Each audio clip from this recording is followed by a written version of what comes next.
So 4.2 is about prokaryotic cells, and we don't spend a lot of time here just because we come back to prokaryotic cells at the end of the year when we're talking about bacteria and viruses.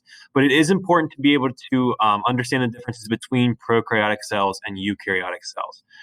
Prokaryotic cells, they include bacteria and archaea. Bacteria, you're most common with. We see bacteria all the time. You're made up of a lot of bacteria as well. It's in your guts, in your mouth, in your stomach, places like that. Archaea is an older type of prokaryotic cell. We don't typically think about our archaea. It's still around us. It's just not in as great as of abundance as bacteria. But in these prokaryotic cells, they lack membrane-bound organelles, which means they have very basic organelles. We're going to see plenty of organelles that have their own membranes in eukaryotic cells, like mitochondria, like chloroplasts, like there's a rough and smooth ER in the nucleus. So these guys, these prokaryotic cells, don't have very complex organelles. Now, they're also not going to have one important organelle, and that's the nucleus. So one way I remember prokaryotic versus eukaryotic is pro is no, and U is yes. So prokaryotic, no, they don't have a nucleus. Eukaryotic, yes, they have a nucleus. You are a eukaryotic cell. Yes, you are eukaryotic. Pro, you are not a prokaryotic cell. Your cells have nuclei in them. Bacteria is the most abundant life just by number. I mean, there are millions and billions of bacteria just inside you. Like inside you, there's about 6 or 7 billion bacteria cells in your mouth right now. So just by number, there are much more bacteria cells out there than humans or any other animal out there for that matter.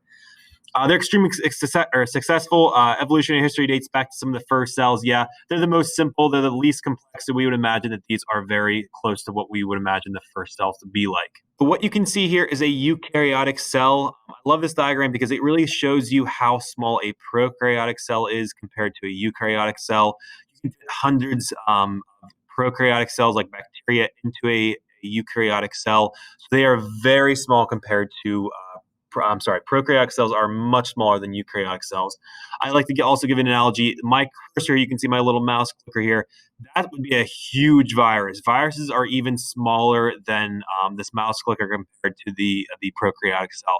Viruses are even smaller than prokaryotic cells. When we're talking about the virus like COVID-19, that is microscopic to prokaryotic cells, which are microscopic to our cells, which are microscopic to us. So viruses are very small compared to eukaryotic and prokaryotic cells. So one of the things this chapter does is it talks a lot about prokaryotic cells because a lot of the features we see in prokaryotic cells we're going to see in eukaryotic cells as well. What I'm taking from this chapter are some of the main similarities that we're going to see between all of these cells, between prokaryotic and eukaryotic cells. All these cells have to have a plasma membrane. Now, when we talk about each organelle, and these are going to be our organelles, I'm going to tell you about the structure and I'm going to tell you about the function. Structure is the plasma membrane is made out of a bilayer of phospholipids. We talked about those phospholipids in the macromolecule chapter, and you probably have seen these before. Phospholipids are these guys that are blue and kind of greenish color here. They almost look like here the bilayer. There's the tails are on the inside and the heads are on the outside. Now, why are they important? These heads here are very polar. And if you remember, they're polar because of the phosphate group that has a lot of oxygen in it. These tails are very nonpolar because of the carbon and hydrogen bonding tails within the tails here of the phospholipids. Now, the function of the plasma membrane is to regulate what goes into and out of the cell.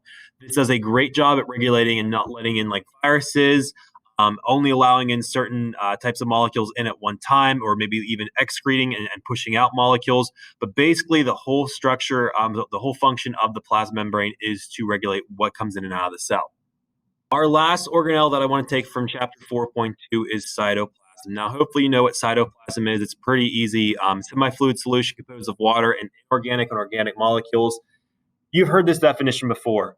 I can't tell you how just simple that definition is, but it really doesn't relate and it really doesn't convey how complex cytoplasm is. If I have one job in this chapter for my AP students is to show you the complexity of cytoplasm. It's not just a bunch of fluid. There is a ton of inner working molecules within the cytoplasm.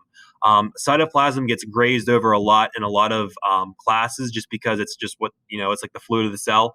I cannot describe to my students how complex cytoplasm is compared to what they've learned in previous classes. Now, it does hold all the other organelles in place. It does do a little bit of structural like functionality there, but there are tons of things like enzymes, molecules, signaling molecules that work within the cytoplasm, and we're going to see a lot of those in the next couple chapters. So don't think cytoplasm is just this simple organelle that you need to know about. We're going to see the complexity of cytoplasm in the next couple chapters. Another organelle that we're going to talk about for prokaryotes is a cell wall. And sometimes eukaryotic cells have cell walls, but not that often. But in prokaryotes, about 90% of the bacteria will have a cell wall. For bacteria, we're going to see that carbohydrate called peptidoglycan in their cell walls.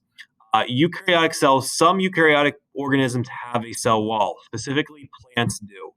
Plants have a cell wall made of cellulose, so a little bit similar with the function, but different structural components to the cell wall.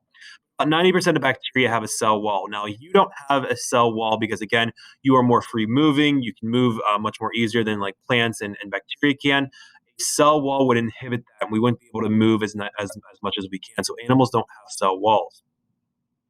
Function, it maintains the shape of the cell, and it also helps with protection for the cell. So we see these again in 90% of bacteria and all plants, and it's really all for the eukaryotic cells.